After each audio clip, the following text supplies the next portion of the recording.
Mic test. Testing the mic test. Mic test, Mr. Michael Test. We need you in the coroner's office.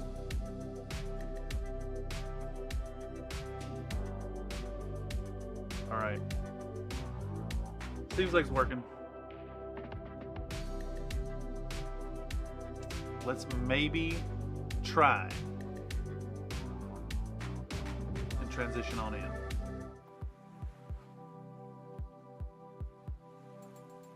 Testing. Mic test. It's the mic. Sounds okay. All right. I can mute this playback here. And I got the control panel. I got my desktop. Well, welcome y'all. Howdy, and welcome to the Country Fried Minis workflow stream. Tonight we're going to be doing a little bit more editing on the Urbanmechs. Try to get things going. Try to get some more clips cut down. I am also wrestling with... How do I do this? There we go. I'm also... I guess it's not capturing. There it goes. I'm also rebuilding my character from a death in Zomboid, so I'm managing a little bit of AFK stuff in there from time to time. Howdy, Mr. Kotex241. We're going to just relax and kick it back a little bit tonight and cut down some clips. I'm actually feeling a little low energy. So I'm going to keep this nice and chill, listen to some music, cut down some clips. See how folks are doing this evening. As a reminder, the Workflow Live sessions are a great place for people to come in and put their 2 cents into the editing process and see behind the curtain as to what's going into a video here on Country Fried Minis. It's also a fantastic place for people to come in and share things on the Discord, and I'll post them on the big screen and we can talk about them in the moment. Sipping on a little Cafe Bustelo this evening. A little evening coffee, nice and warm. But before we get too far into it, let's give some thanks to some folks.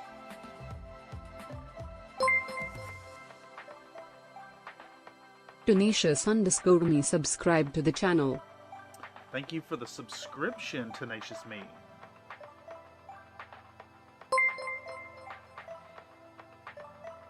Fittien has been in the jelly biscuits for 7 months. That's crazy. Thank you so much, Fidien, for 7 months of membership.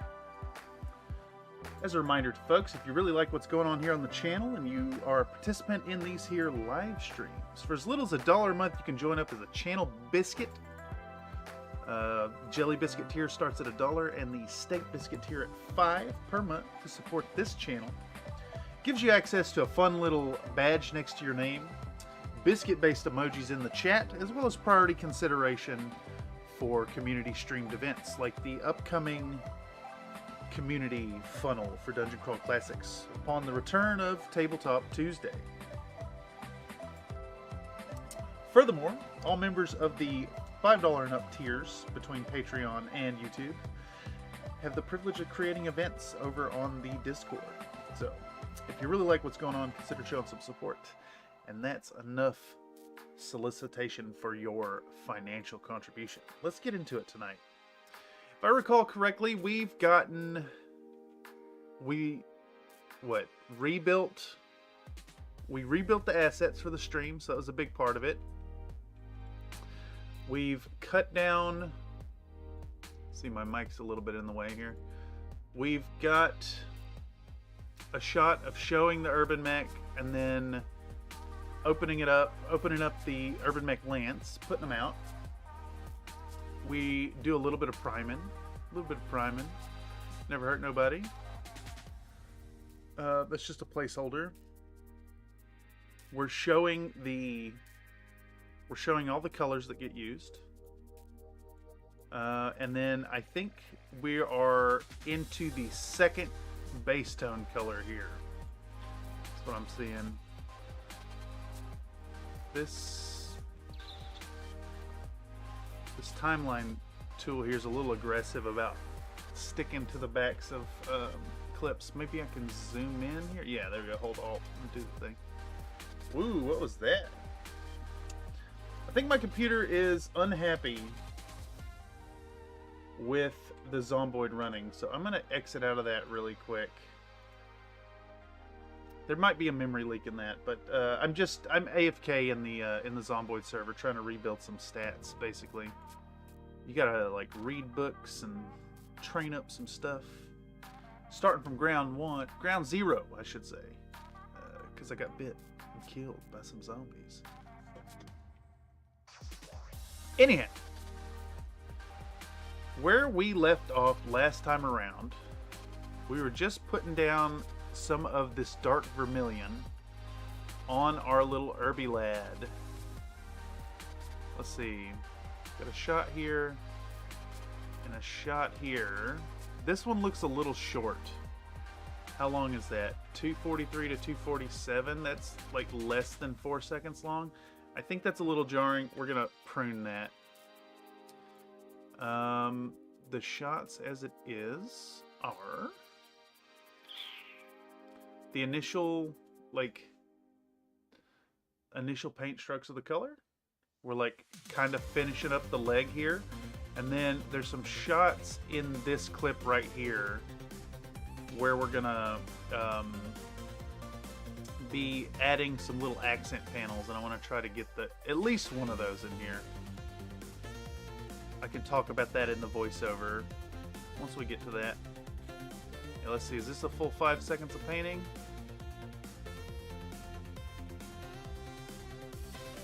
I think so. I think I actually have a 5-second clip of painting there. How's everybody doing tonight? Hope you're doing well. Whether you're here live or catching this via the algorithm, let me know in the comments down below what you're working on, what your own projects, what your trials and tribulations are. I'd love to hear all about it. And if you'd like to share with the community, consider coming over to the Country Fried Minis Discord. Link in the description down below. Alright, let's see, how long can we get away with here? I think I want to try to get 5-second clips again, is my plan. So that starts at 3 minutes 00 and 11. Oh, late, it's Nate. I would argue that a Nate is never late, but arrives precisely when they intend to.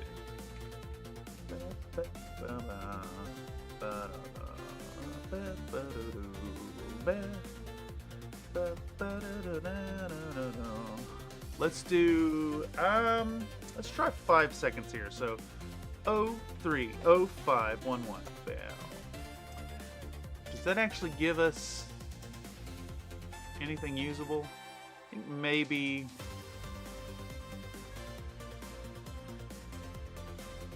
maybe we want to start it here. Yeah, right there. Let's razor that off right there. Pow. 303.19, so we'll go 0308.19. Bow. I think 5 seconds would get. Was trying to get Chrome on daughter's Kindle.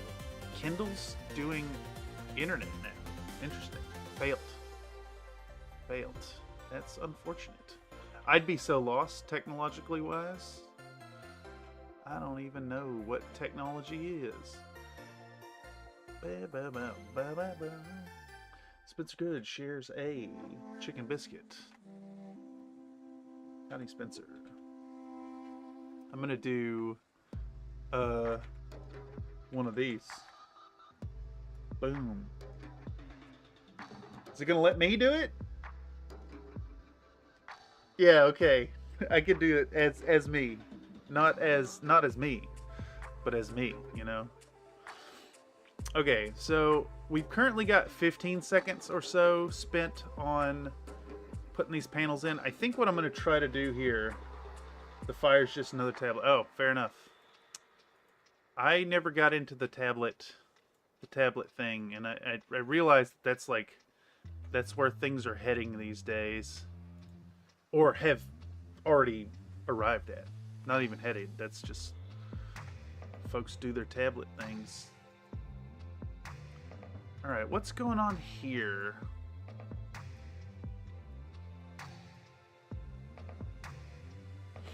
Okay, there is another accent panel, and I want to try and get that in there, and then I think 20 seconds or so should be enough to kind of illustrate what we're doing here.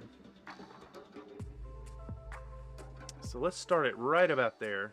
We're going to click this razor blade, we're going to cut the thing off, and then let's jump forward 5 seconds and see what that looks like. So that'd be 05,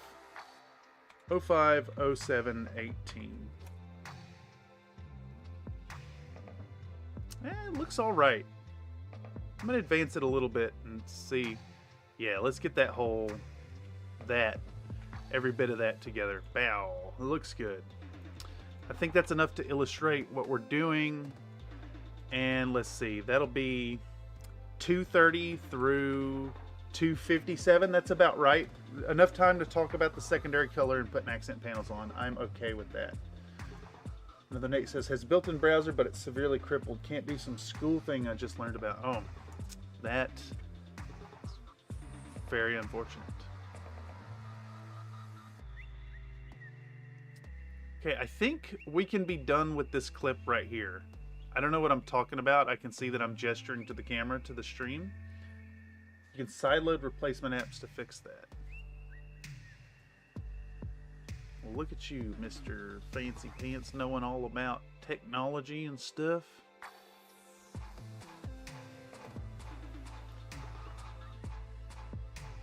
Okay, what is this clip name? This is 193351.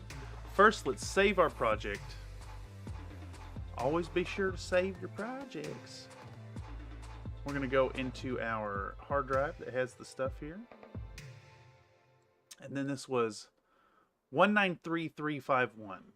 So we're not too far into it, so we're going to go to this one next. And let's maybe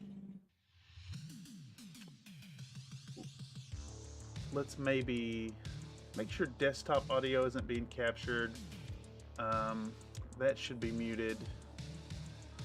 That's all playing. Okay. I want to preview this video and see what it is. What are we actually looking at here? It sounded like I was messing with some metallics. Yeah, that's exactly what it is. Did I not show the metallics to the camera though? If I didn't, that's a big mistake. Ah yes, Windows Media Player. Doesn't work for anybody. If you rewind it at all, it just stops working. Okay, it does look like I'm gonna get out the stuff here. Yeah, we'll do our jet exhaust.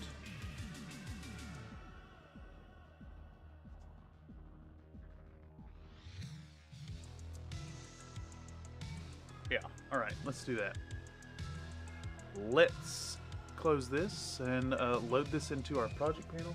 Yeah, this is a kindergarten we're talking about. I don't trust her with finger paint. A jailbroken tablet? Not a good idea. That's fair. That is fair. Okay, gonna delete the audio track. Oh, how did I do this before? I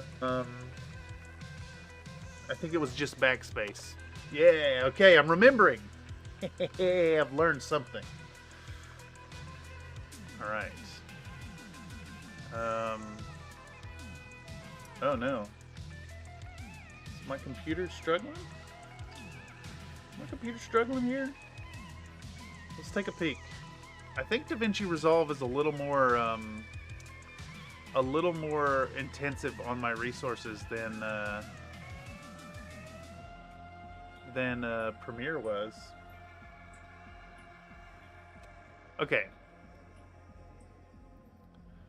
All right, so there's a shot in here. Yeah, Resolve and Premiere have very different render methods. Yeah, this actually runs like kind of trash on my machine, which really sucks. Um, I'm really hoping that some of the skills I've picked up from Premiere translate. Resolve is GPU only. Interesting. Just, I mean, it should work pretty well then, because I've got a 3060.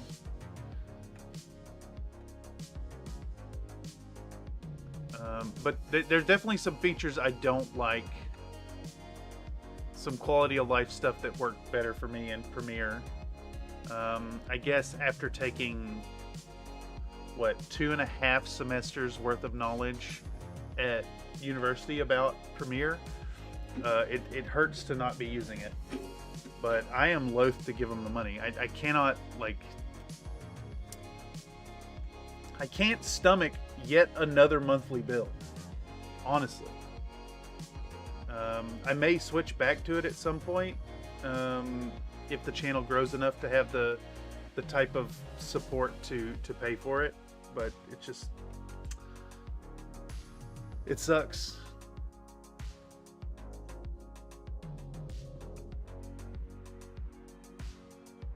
I guess the worst part of that is I have so many projects. You get the full Adobe suite for, I think, 50. Yeah, 50 a month's a lot. For me, I mean, I'm poor.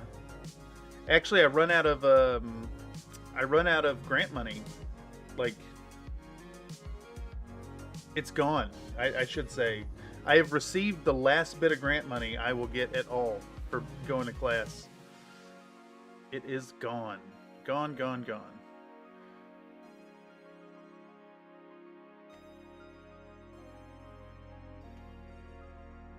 Because this is my last semester. I was doing Fusion at $70 a month. Currently, it's legit going up like $90. Oh, that hurts so much. Like, it's wild to think about. Like, if you're making stuff with this software, you need to be making money with whatever you're doing to make it come back. And I mean, you know, isolated, it's not too bad, you know, but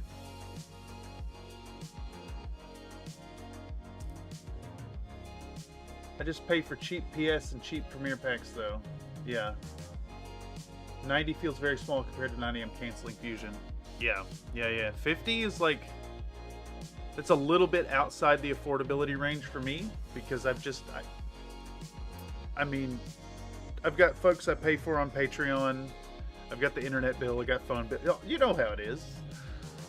Being a dang old adult in this modern world. Alright, so let's do I show a scene of what brush I'm using here? Photoshop and Premiere Packs. Oh, yeah. Definitely know. Swapped all my bills over earlier to new card.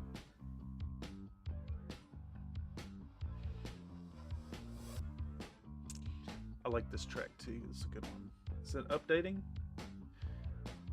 It's the one with the dog barking in the music. It's a really good clip for a track, I think.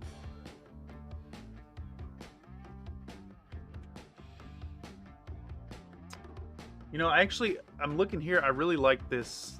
Here, let me see if I can make this thing bigger.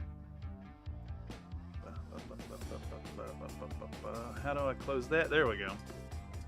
Just need to develop your own software environment. You can charge ridiculous monthly fees to access.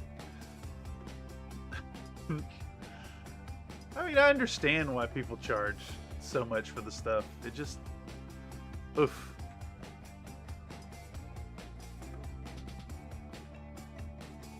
It's rough. So, alright. So I really like what's going on here. Back on the topic of this clip.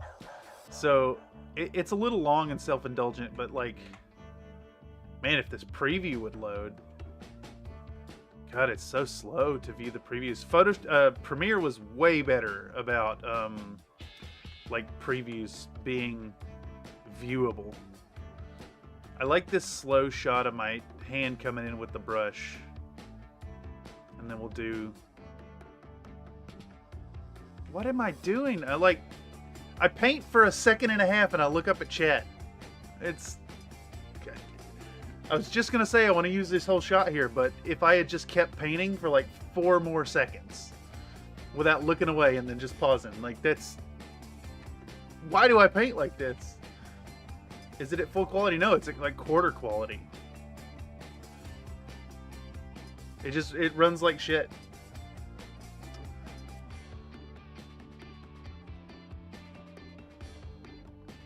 I'm gonna have to edit in a jump cut here, because I don't understand why. Like, I know I'm filming these for shots, and I know I break it down into like 5 or 7 second chunks, but I consistently have this thing where I paint for like 1.5 seconds, and it's just like,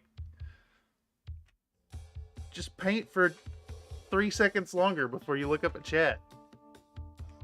Holy moly. Gonna razor this out. Bow. No, it just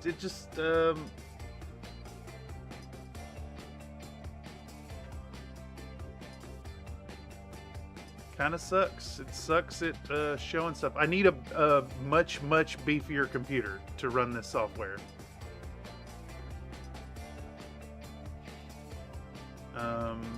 Which is a little lame.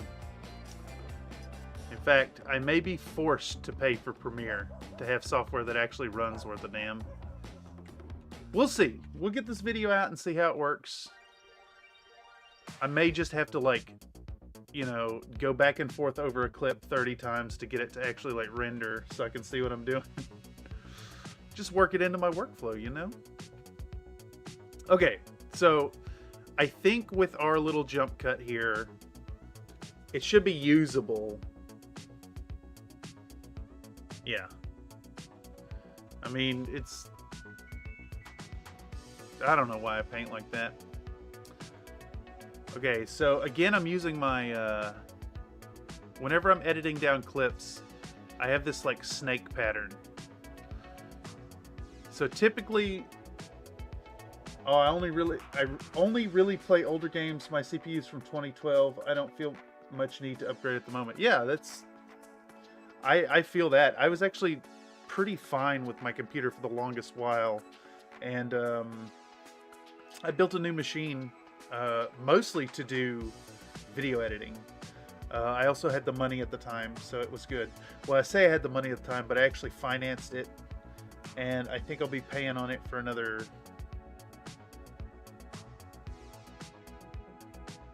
year, maybe? But that's fine. It also lets me play modern games, which is a nice side effect. What was I talking about? Oh yeah, the snake pattern here. So my organizational... Just use this one as source. You might need to offload the streaming to your other PC. Well, the other PC is actually shit poop garbage.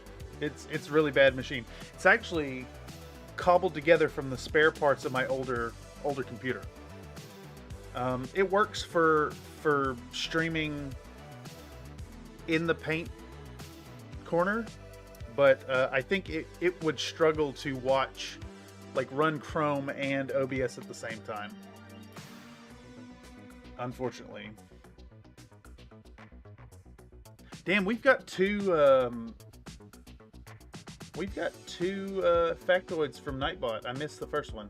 Nightbot claims that when shuffling a deck of cards, the number of possible arrangements is approximately 8 times 1067. What? I think that's supposed to be 10 to the 67th power. It's more than the number of stars in the observable universe. That's wrong, Nightbot. You're wrong.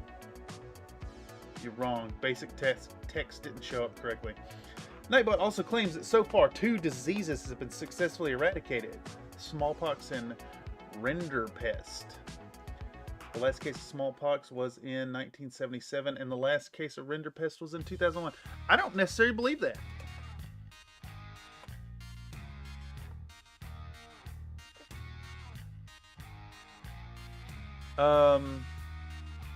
I mean, the World Health Assembly declared the world free of smallpox in 1980. The last known natural case was in 77. And what was the other thing called? Rinderpest? What the hell even is that? Rinderpest, also known as cattle plague, is a contagious viral disease affecting cloven-hoofed animals.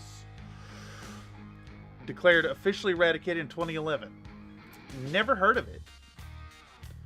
Never heard of rinderpest. Also cattle plague or steppe murrain. Infectious viral disease of cattle, domestic buffalo, many other species of even-toed ungulates. Caused fever, oil erosions, the squirts, lymphoid necrosis, and high mortality.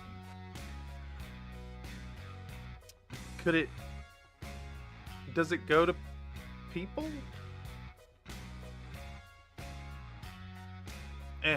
Whatever. Interesting.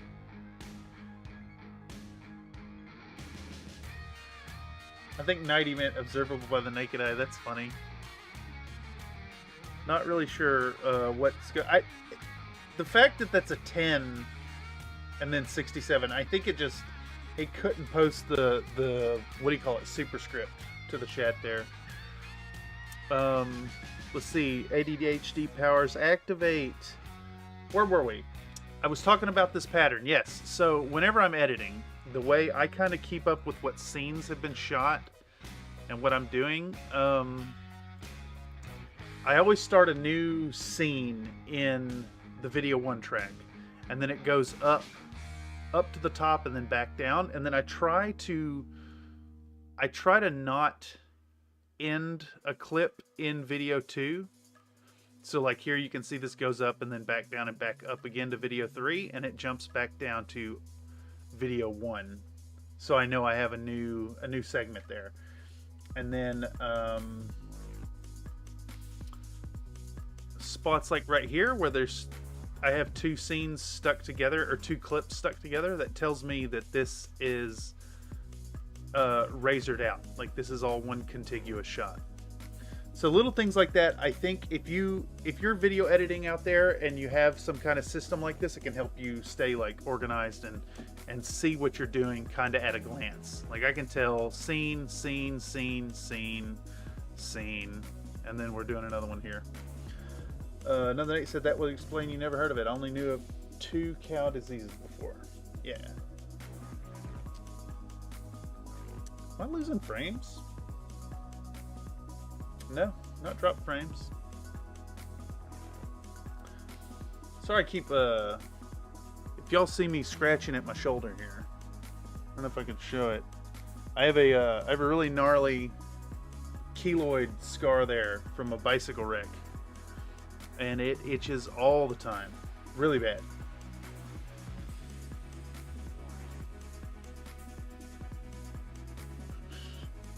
I promise it's not indicative of drug use. I'm actually basically straight edge. I drink coffee. I use caffeine. That's it though. I can't do drugs. I have an addictive personality. All right, let's try to get another shot of putting on some metallic. I'm doing an awful lot of talking to the community about this color. Ooh, that could be a good shot right there. Let's see.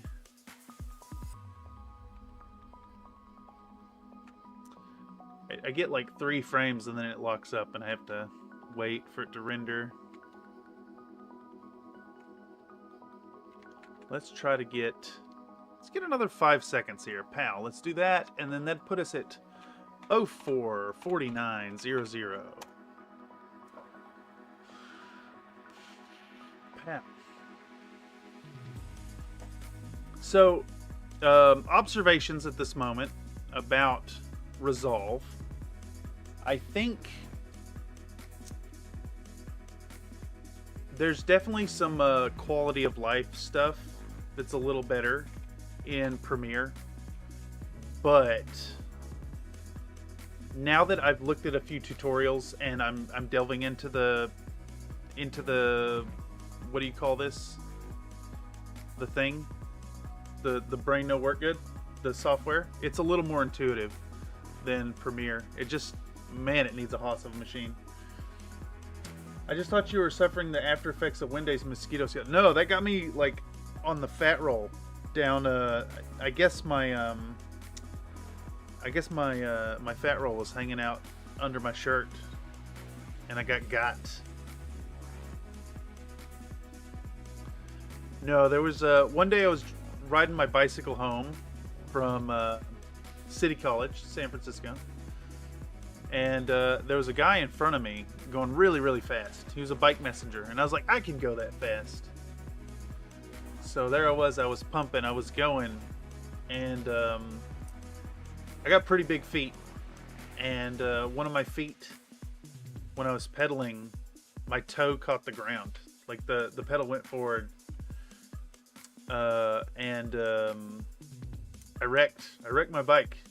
My Fitbit had me clocked at going 24 miles an hour. I got a really grievous injury on my elbow, and then right here on the forearm. My backpack, like, my backpack got pulled down in such a way that, like, the strap pushed my shirt into my skin. And then I bashed my knee really bad. I had a really gnarly impact on my helmet as well. It's going from over 20 miles an hour to a dead stop really fast was not great. I actually never bounced back from it. I still have no feeling in my right knee. But the cool thing is I was wearing this 1000 brand helmet, and I wrote their customer service department a thank you letter, a thank you email, because their helmet saved my scalp and possibly my life. And they sent me a new helmet for free. I didn't even ask. It was awesome. Let's try to do 7 seconds here. So I'm going to do 04:21:19. I tell you, not being able to click here and like text edit this box is really not a good feature. Not a good feature, DaVinci Resolve. Looks like I'm not quite done painting, so we're going to try to do 2 more seconds. So 04:23:19. Pow. Yeah, that looks good. Zam.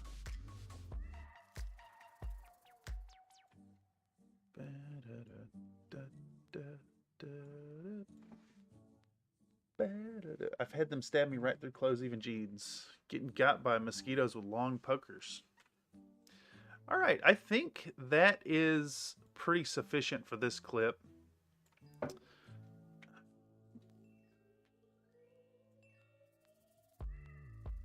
We're gonna do, how long is that? So 2:57:02 to 3:37. That's about right. Spend about 40 seconds on that color. Damn, I see my stream like struggling as I move things around.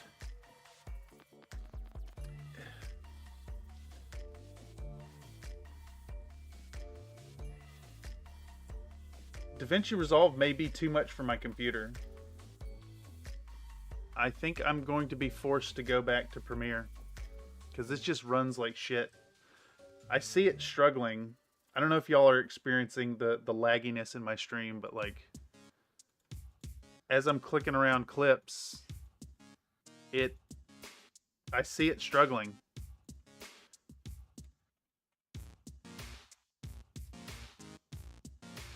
Really struggling.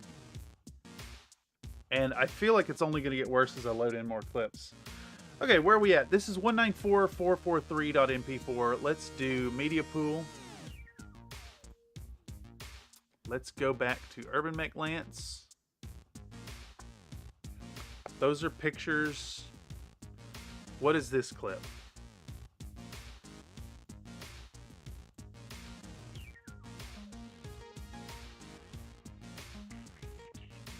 Let's do a talking head placeholder right here. Bam, like so.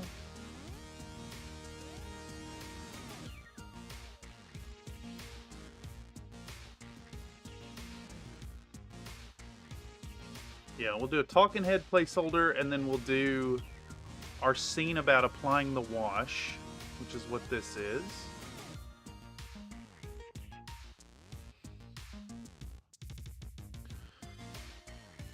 What y'all think of this track? This Razor's Pirate TV. I kind of like the feel of it. Here we go.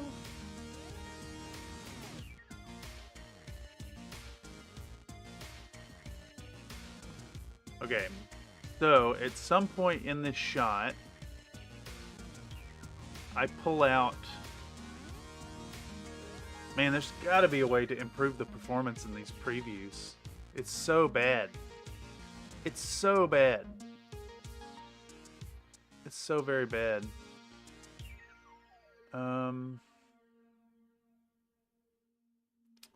Let's go even lower resolution here. Maybe that'll help.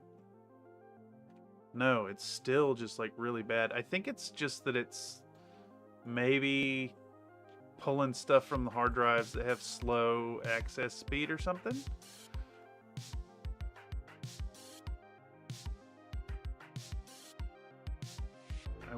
There's got to be a way to improve. Here, let's look it up really quick. Distraction mode, engage. Improve DaVinci preview performance.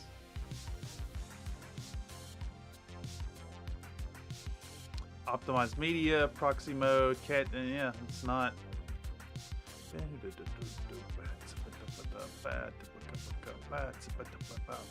Half recorder, I've already done that. DaVinci Resolve system requirements. 16 gigs of memory, like minimum.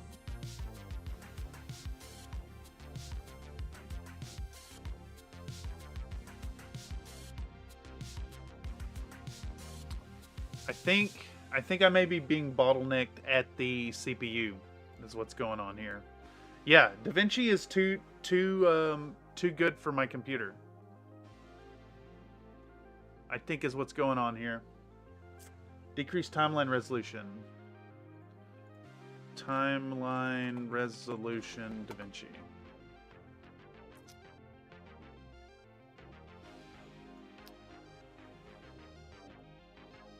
No, it's got to be 1080p. It's already down to 1080p, I believe. Wait. It may be down. It may be at 4K actually. Let's see. How to adjust timeline resolution. Master settings, timeline resolution. Under project settings window, master settings, timeline resolution. Okay, where is... Okay. Where is project settings file menu? I like it tells you this and then it's like it skipped a step to get there. File, project settings,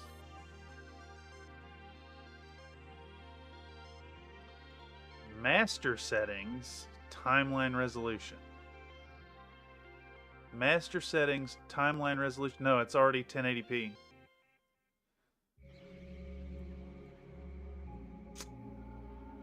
Yeah, that's I think it is just this program is made to run on a CPU that's better than mine. Need 32 gig RAM and a decent processor. Yeah, I think, and it sucks too because I could switch over to Premiere now and have a better time at doing this, but I'm just gonna have to struggle through this whole project. DaVinci Resolve needs a better computer than I have. Let's see, how much RAM am I running?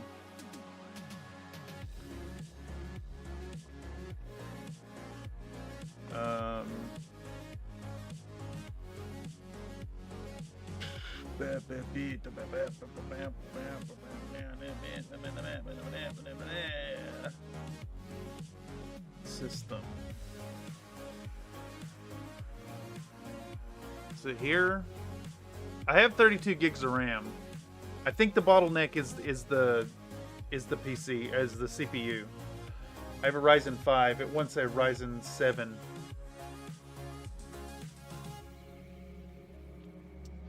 It definitely, it runs like shit.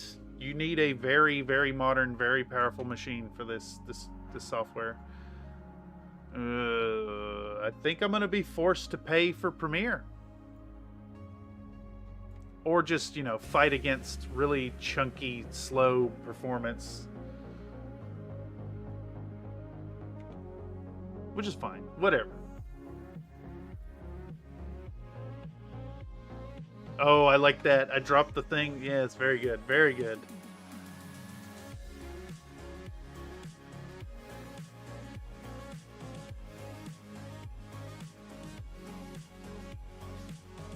Perfect. I think we're going to cut that shot right there. Bam. How long is that? This is... Also, thank you for the input, Technor. I'm glad you have a little knowledge and experience of trying this software out. See, that was 7 seconds.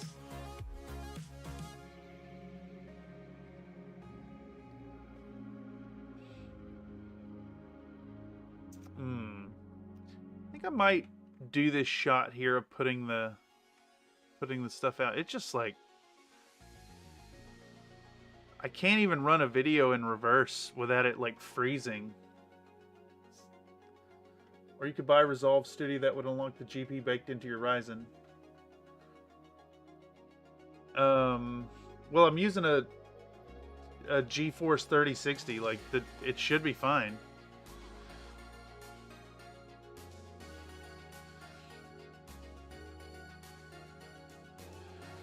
I mean, I think I'm just gonna be forced to go back to Premiere.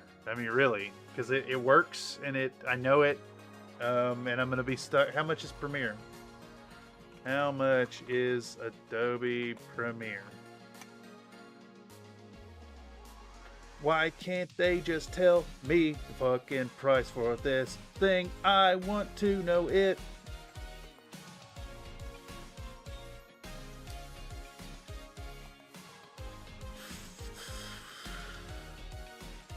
Oh, it's got 4 pricing tiers. It is $20.99 a month for just Premiere Pro. It's outrageous. It's absolutely outrageous.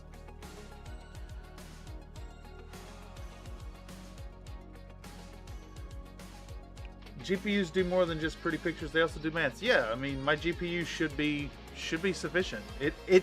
It's absolutely sufficient to do it in Premiere, and I'm doing the same kind of crap.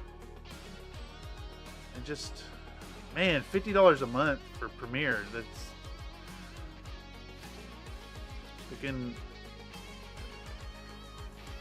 I'll get a cracked version before I give them a dime.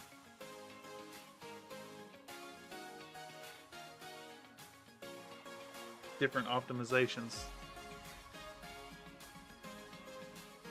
Shit, I mean, if you think about it, like, shit, how much is a Ryzen 7?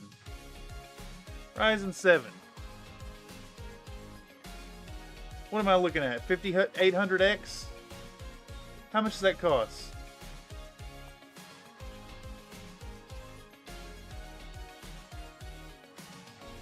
Yeah, $200. So for the cost of 4 months of Premiere, I could just buy a better CPU.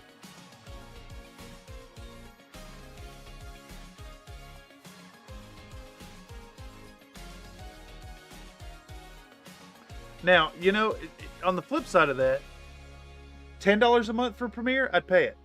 I'd give them $10 a month. $120 a year, yeah, fine. $50 a month.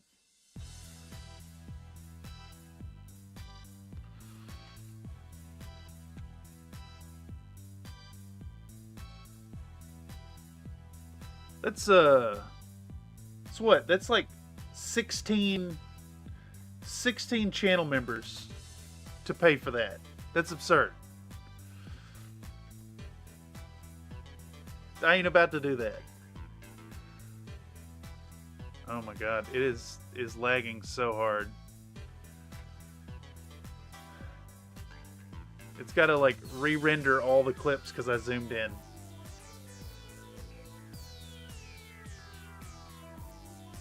Alright, yeah.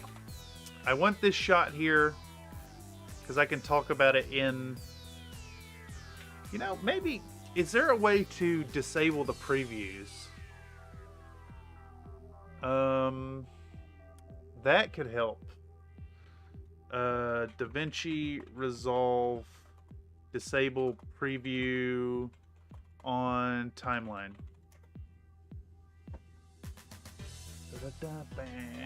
Thumbnail. Bam.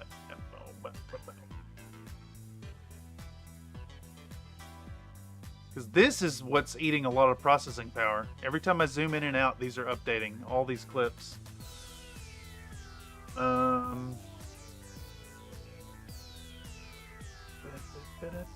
There is no way to remove it.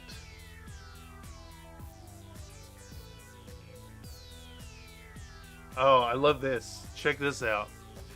Somebody's talking about remove the video thumbnails, and then you get this response. No chugging here. Clips show thumbnails and play instantly on my system. All right, Mr. Charles Bennett, fuck off. There's a setting to make the playback a little better, but it takes up more drive space. It's called Generate Proxy Media, I think. I saw something about that. Prefer proxies. Let's see. Generate Proxy Media DaVinci Resolve.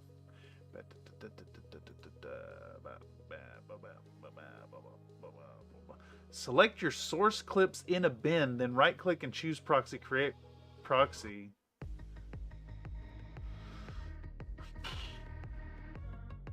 I have to generate proxy media for each clip.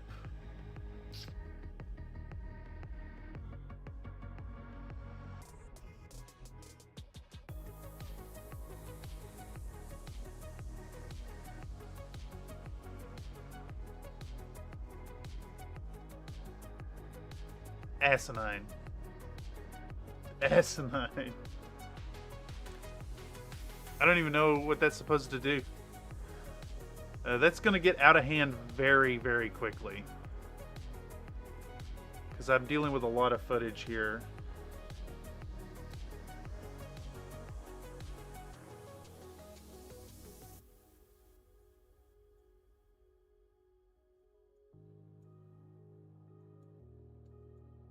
.720 proxy page. I just don't...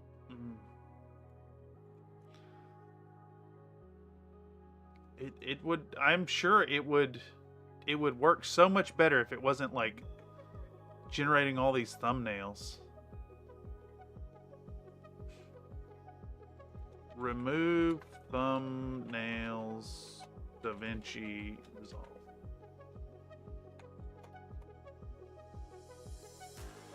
I'm gonna have to watch a video.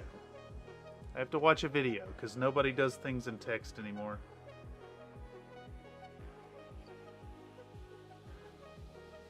Yep, get to the point. Get to the point. Thank you.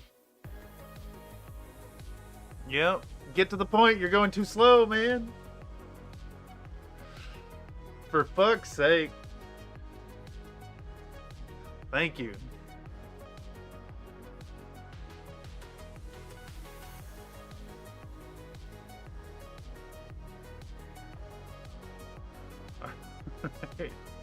Good lord, man.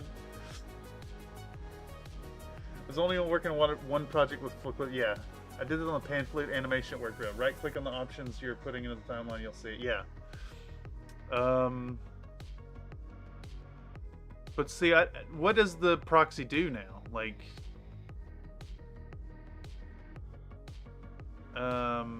is this now a lower resolution version of my clip in the video? Because I need the full resolution when I start zooming in and stuff.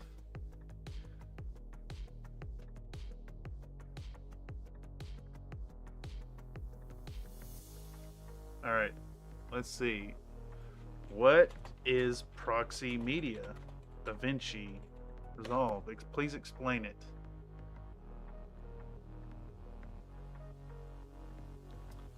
What's the difference?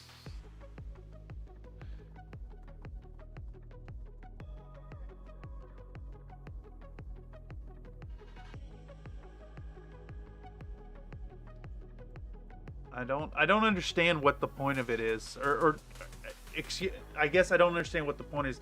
I don't understand if it's gonna reduce the quality on the output. It also replaced the video here, so now I have this proxy, and I don't know what the properties are of the like. Is it no longer a 4K footage?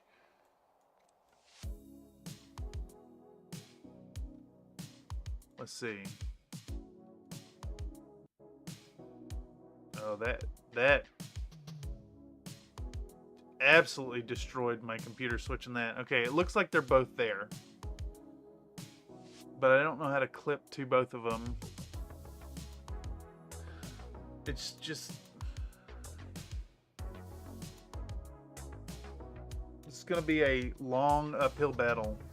I think this video is gonna be delayed another week, due to trying to learn this as I go. Thank you for the tip, though.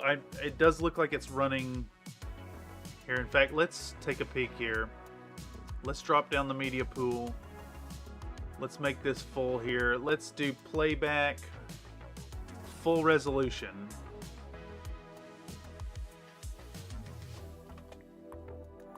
Is that actually full resolution? It looks like it might not be full resolution in the proxy.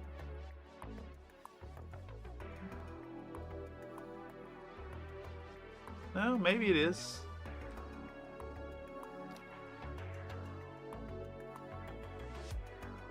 Let's see. I guess I'm just gonna have to do a how big is this? 40 gigabytes of proxies. But it is what it is. This is the hoops I gotta go through to not... The fuck is this green thing? What is this? I haven't seen that before. Some kind of settings changed here. I think it might be from doing this, maybe. No? Just all of a sudden now there's this thing.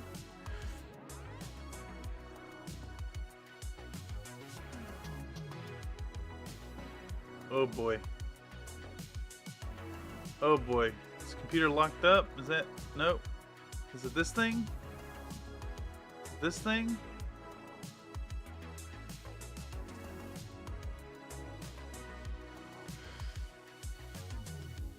Why not set your time light to 720 while editing, then switch back before export?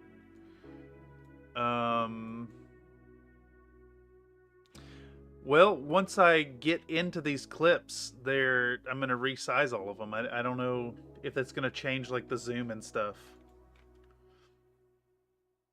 And again, like I do all this in Premiere and it works. With full resolution. Although, what I'm seeing here now, actually, is... Well, I started to say it's not lagging anymore. But it is absolutely lagging. I think DaVinci just assumes you have the most bestest, goodest computer that's on the market, is what's going on. And it wants the bestest and goodest. And I do not have the bestest and goodest. Also, I should share with y'all, my neighbor's cooking chitlins again. Professional. Yeah, exactly. Trained professional. Ugh.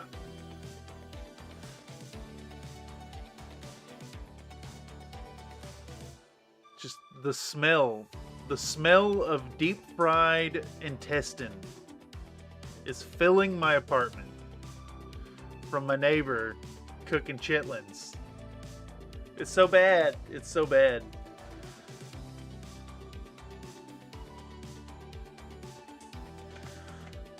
I can't even think. I know I'm like rambling about DaVinci here, but like this whole time I'm being assaulted by the smell of deep fried garbage.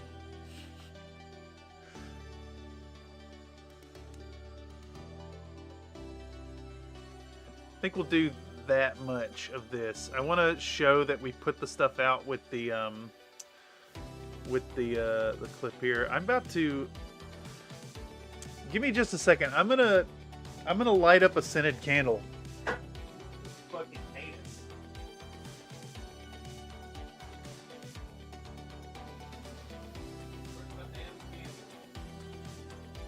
Where's my damn old candle? Where the fuck is it? I'm about to lose my mind. Where is it at? Where you at, Mr. Scented Candle? Where you at, Mr. Scented Candle? Holy shit. Any other time it would be in the usual spot that I have the candle.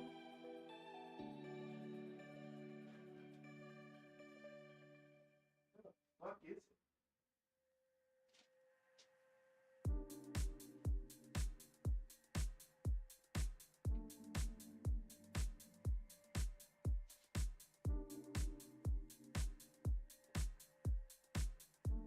It's like the fucking thing has vanished.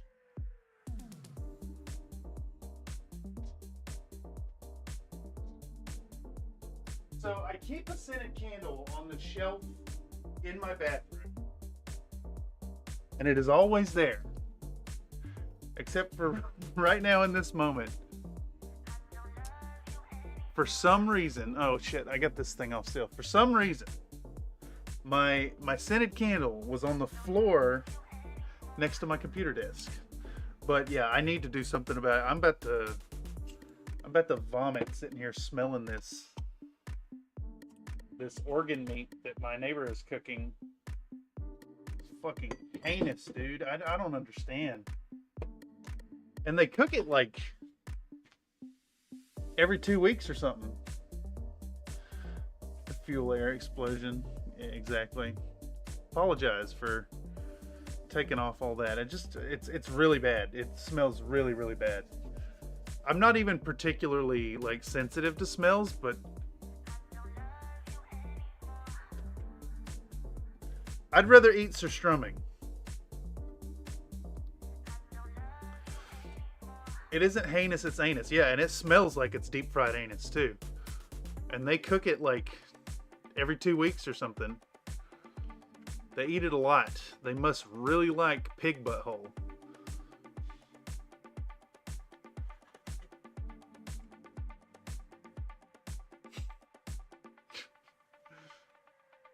Again, I'm sure people think like eating chicken livers and stuff is weird. Well, I mean, I don't. I used to enjoy them though when I was a meat eater. Okay, let's clip this down. So we've got this shot here. We're gonna be applying the ink wash, but I want to establish the shot.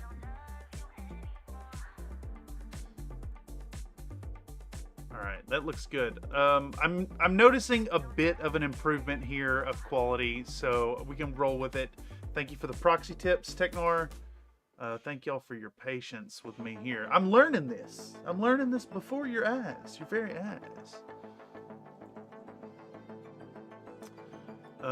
Is this I guess this is the second time now that the whole idea behind the workflow stream, where people can put their input, has come full circle to where now I'm getting your help in this moment.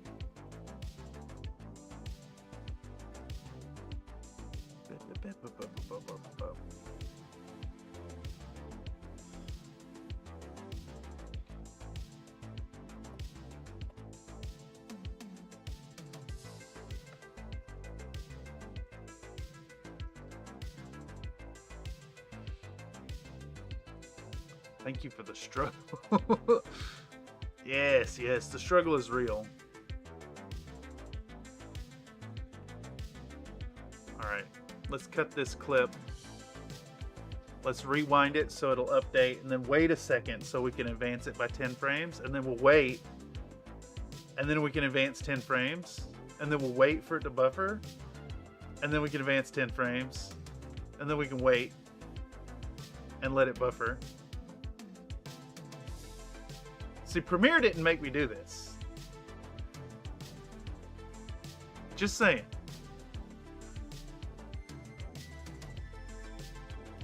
I think what we're gonna do is take... Oh, I'm also noticing that there's like a live... Anytime I mouse over, it prioritizes where I had the mouse last instead of where the playhead is. That's a bad feature. That's a really bad feature. I'm just saying that's a bad feature there. You should not move. I wonder if there's a way to disable that. Disable mouse over preview DaVinci. Turn off hover scrub preview.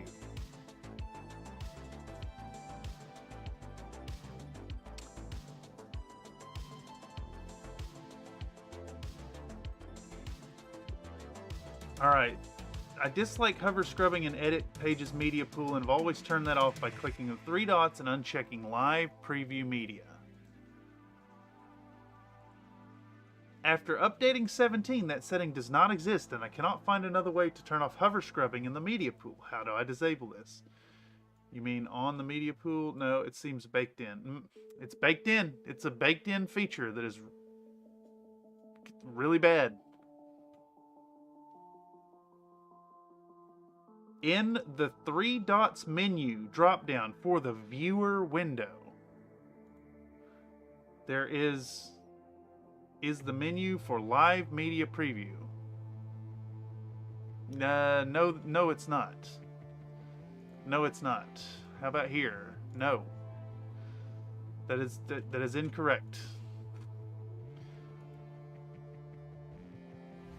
Is there a way to turn off playback within a media thumbnail when I run the mouse? Yeah, I want that gone.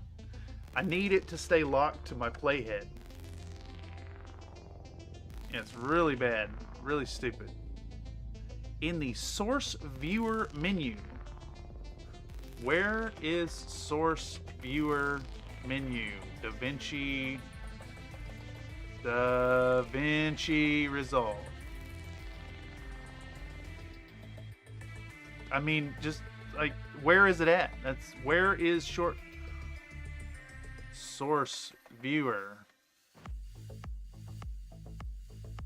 Holy fuck, just tell me what it is. Edit workspace, source view. I don't know what source viewer is. What is source viewer? I'm assuming it's this. But the option that it says is there is not there. In the effects pane menu, disable hover scrub view. Where's effects pane? Effects? Where's effects? What is effects pane? What are you talking about? Disable hover scrub preview. DaVinci Resolve. Just same thing. I don't know, like, I need to know what the effects pane is. Where's that at? Where is effects pane menu? DaVinci Resolve. These people explain how to do stuff and they just assume you know what every little thing is called. Alright, I'm in edit. Let me get this image full resolution. In the upper left corner of the edit page, click Effects tab. Alright, so this is a new tab. And then I remove, in the Effects pane menu, disable hover scrub preview. It's still hover scrubbing. In the source viewer menu, disable what is source viewer. What is source viewer? DaVinci Resolve. I don't know what it is. Is it this? Toggle off the inspector and click the button in the corner. Where's inspector? I know it's here somewhere. All right. It's not there. It's not where it's saying it is. All right, I need this image in big size. There's a picture of an icon up here that doesn't exist on my screen. This? No. Turn that off. This thing. No, that's not what I'm trying to do.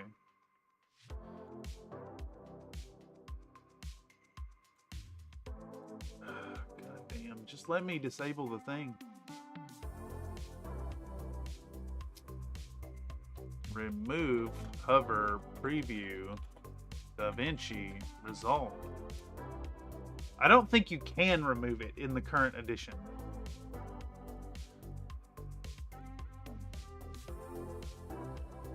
This is it. This is all I get about it. Right here. Boom. In the source viewer menu, disable live media preview. I can't find a source viewer menu.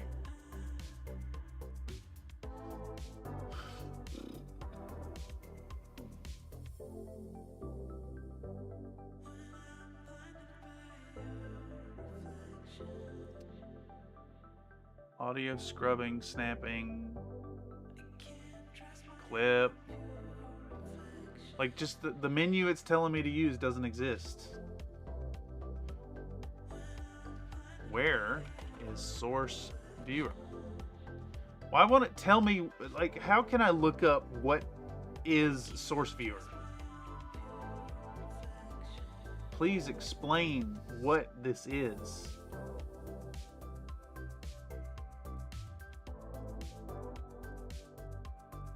I think this is source viewer, and just the thing it's telling me to click on doesn't actually exist.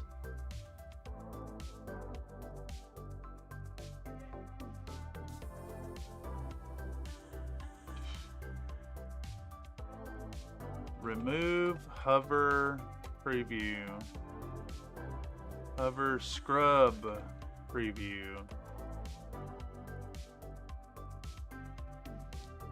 Just the only thing I'm seeing come up is the same thing, just these two sentences. This is it. This is all the information I'm seeing on it. Boom. This did nothing. This doesn't exist.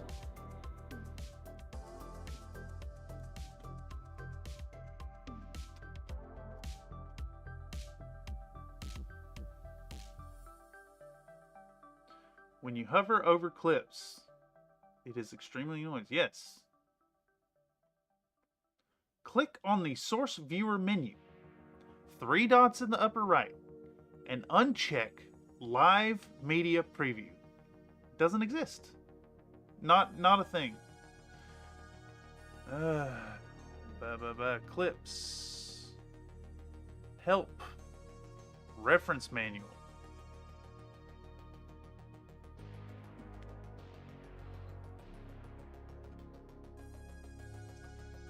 Alt F, scrub preview. How about just scrub?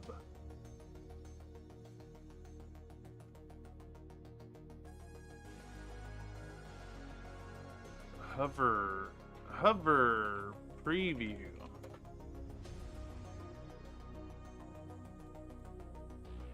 Scrub preview.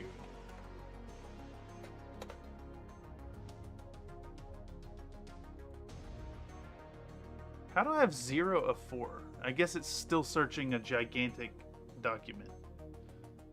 Hover scrub preview when live preview is enabled. Okay, right here.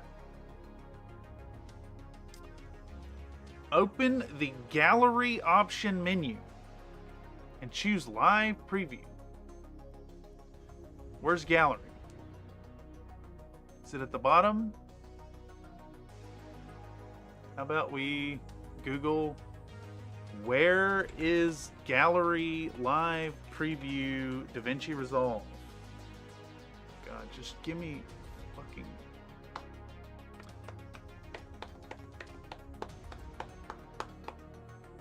like marker view. I agree with it. It's just like... boy, I kind of hate this software.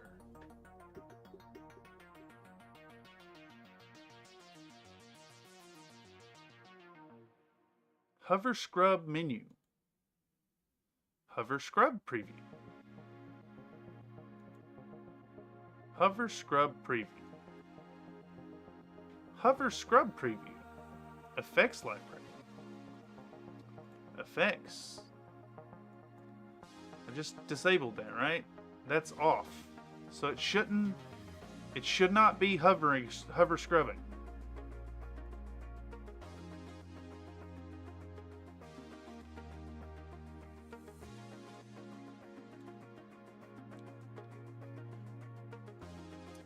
Preferences.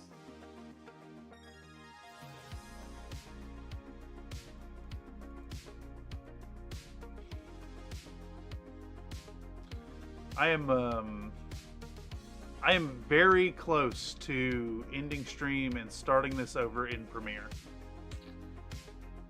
This sucks.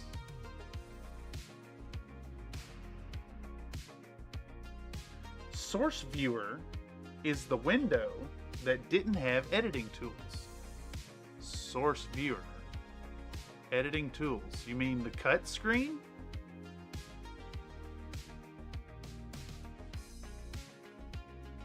Media pool?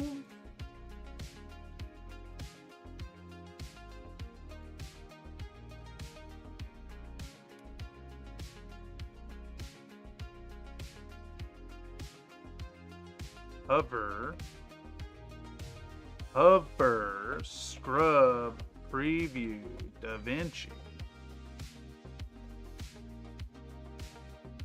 Disable. Razor. Tool.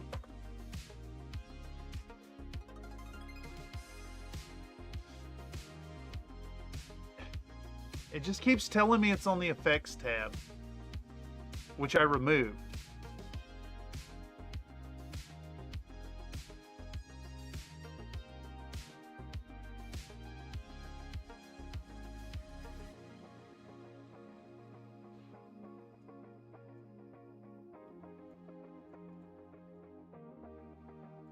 Yeah, exactly. Someone else says, if Blackmagic implements this feature on the edit page without allowing it to be turned off, I will stop using it. I'm about to stop using it just because of that immediately.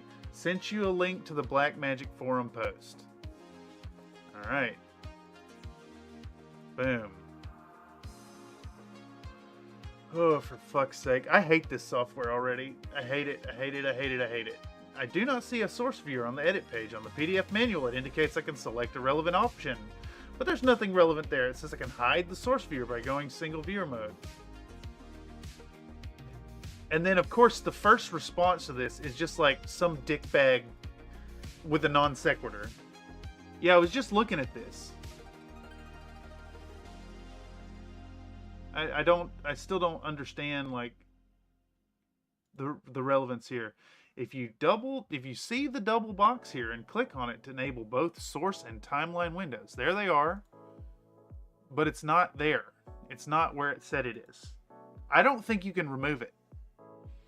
I think it is just integrated now.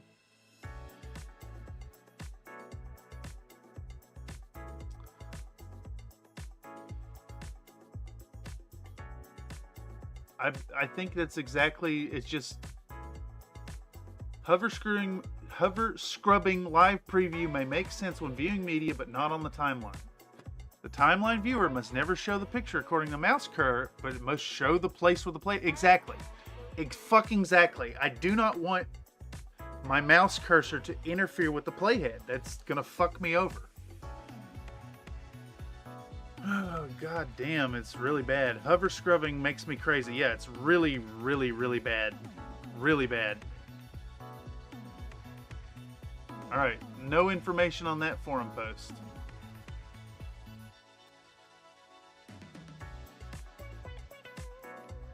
Workspace.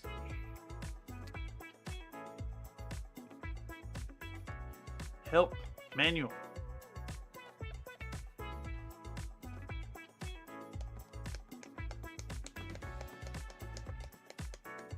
Everything's coming to a grinding halt because of this really stupid software implement. Hover scrubbing.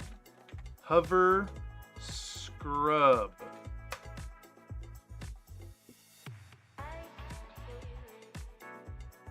Really, really bad feature. When you're editing, there's no reason to ever, like, I should not be able to move this with the mouse. It needs to be locked to the playhead at all times. Like, so how that's gonna fuck me up here, let me see if I can explain this succinctly. I'm looking here where the playhead is. I need to edit this frame in particular. But if I just happen to mouse over there, now it looks like this is where my playhead is. That is a really very bad feature. Very, very bad feature. That's really dumb. I could see where it could be useful if, like, you've maybe learned to edit with that feature on. Hover scrub can be enabled and disabled using the media pool option menu on the edit page. Alright. Media pool options. It's not there. It's not there. It's not where it says it is. It's not where the manual says it is. Oh, for fuck's sake. This software sucks. This software sucks really bad.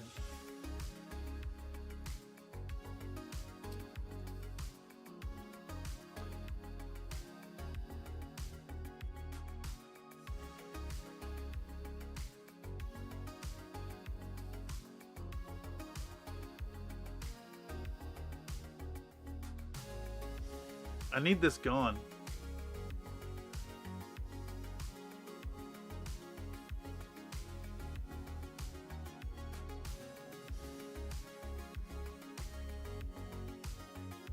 How far in are we? I have a fucking headache.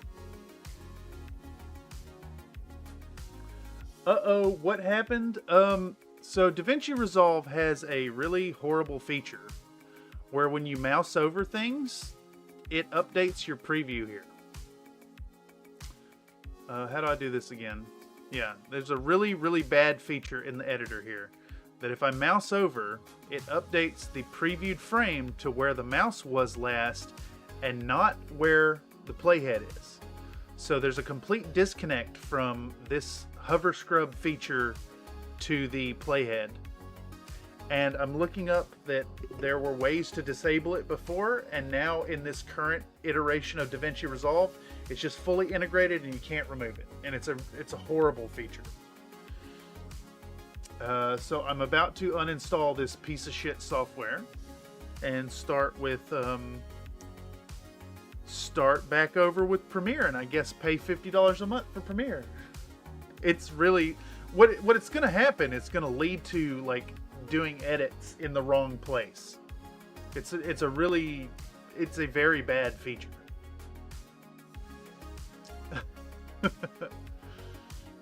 It's okay.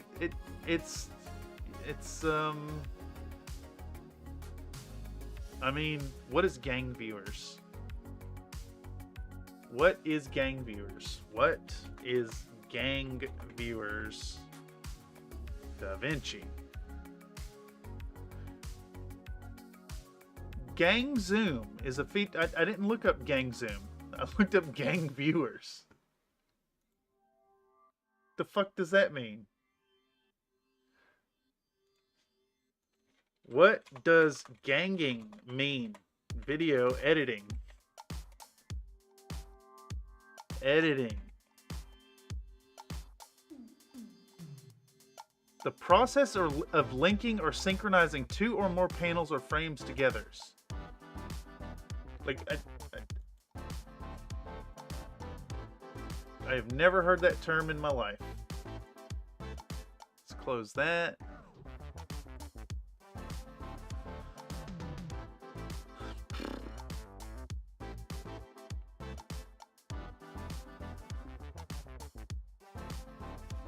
View. Technortian says, in other news, I pulled the trigger on the DCC MCC Humble Bundle. It even came with a physical copy of the MCC rulebook. That's awesome. Holy shit. So thick. Comstar Knight 36 donated a $49.99 super chat. $49.99 from Comstar Knight 36. Here is the 50 for Premiere. My RAC5s go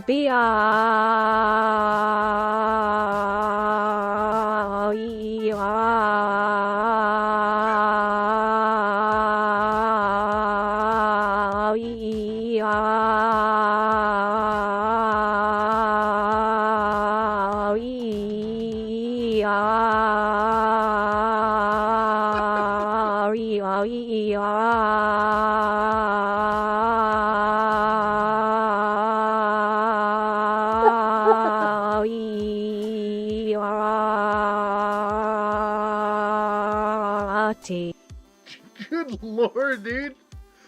Holy shit. I'm sweating. I'm sweating from that. Damn, man. Thank you for the generosity. Jesus. Oh, that's insanely generous of you, dude, man. I'm kind of speechless. I think we are on Premiere. I think I hate this software. I think I hate everything about it. I think I hate this software.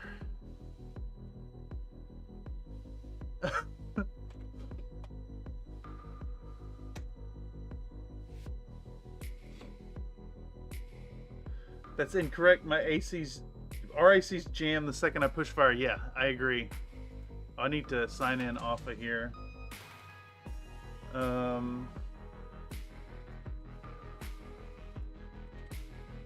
Alright, that does mean I have to start completely over with the Urbanmech project. Unfortunately. But I think I fucking hate DaVinci Resolve. I think it's garbage for someone who's trying to transition off of Premiere. I think if you had started in DaVinci Resolve and you're familiar with that environment and you know all the stuff about it, and you've conditioned your like workflow experience to not accidentally mousing over your timeline, it'd be fine. But in this case, I hate it. I hate it. It's like there's a lot of how do I just download this? Where's the download button? The fuck is the download button? Just let me download it. I want to download. Click and download. Let's go. Download. The fact that if I run my mouse over the timeline in some spot that I don't want it, I've lost where my playhead is. That's going to lead to mistakes. Where the fuck is download Creative Cloud? Why isn't there a download on the login like account page? Doxing yourself, LOL. I don't care. Whatever. I put it on the other screen. You didn't see my password or nothing.